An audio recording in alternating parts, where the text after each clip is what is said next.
Good morning, everybody, and happy Easter. We're back with another story written for you by Kirsten. And this is a story about a child named September, and this is a story about a stone. The story begins in the late afternoon on the day of September's birth, although really, the story was already well underway by then. September decided to arrive in this world in the midst of a frightening storm. September's parents had always planned to have an at-home birth, but that day they both watched out the window with concern as the trees blew wildly and gusts of rain pelted the glass. When September's mother started noticing signs of labor, she was more than a little frightened. They called the midwife and hoped she would arrive soon. Now, September didn't know this yet, but their family had the most wonderful next-door neighbor. He was an older, retired gentleman who loved to garden and to tinker with things. September's parents had grown to love this neighbor as they came and went through their days, and they called that afternoon to let him know that the baby was on the way. The neighbor was pacing in his own house and worrying a fair bit as he watched the storm build. Then, around 4 o'clock, the power went out.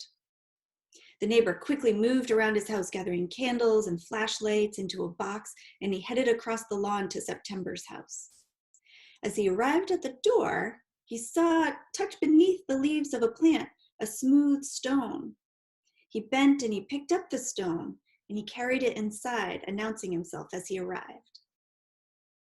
The parents turned and greeted him, both happy that he was there, but also clearly worried. They explained that the midwife had not yet arrived, and the already dark day was fading toward night.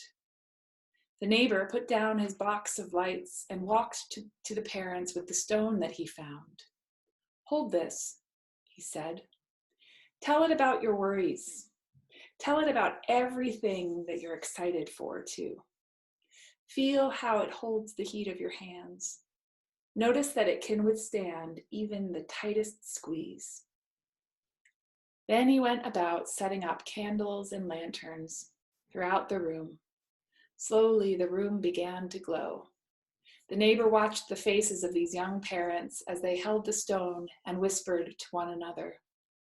The doorbell rang, and as the midwife arrived, the neighbor left, leaving them to this special time. September's mom held that stone through the rest of the birth. September was born that night. The storm slowly passed, and by morning there were sunbeams and puddles drying, and the power had returned. Over the next many years, September's parents picked up that stone nearly every day, and they whispered to it.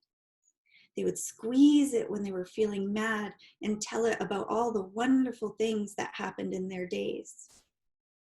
They told the stone when September rolled over for the first time, when they started to crawl and walk, and so many other things.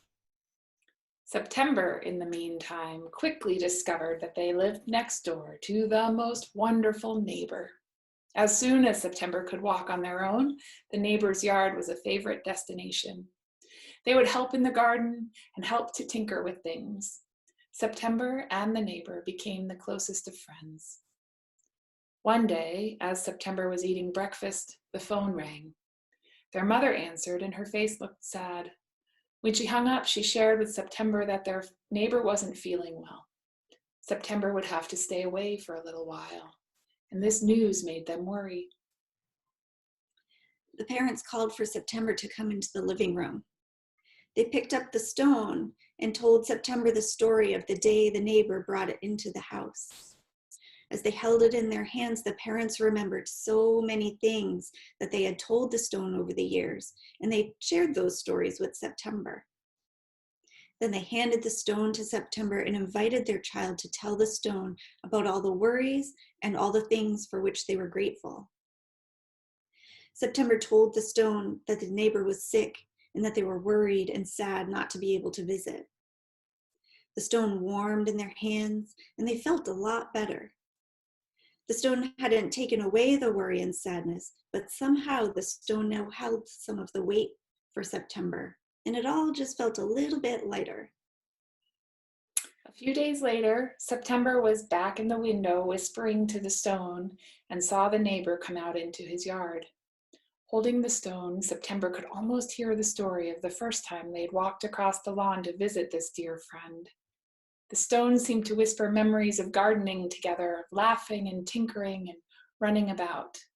September squeezed the stone and set it back in the windowsill, ran to grab a coat, and skipped over the lawn to reunite with their favorite companion. In the window, the stone sat, still holding the warmth of September's hands.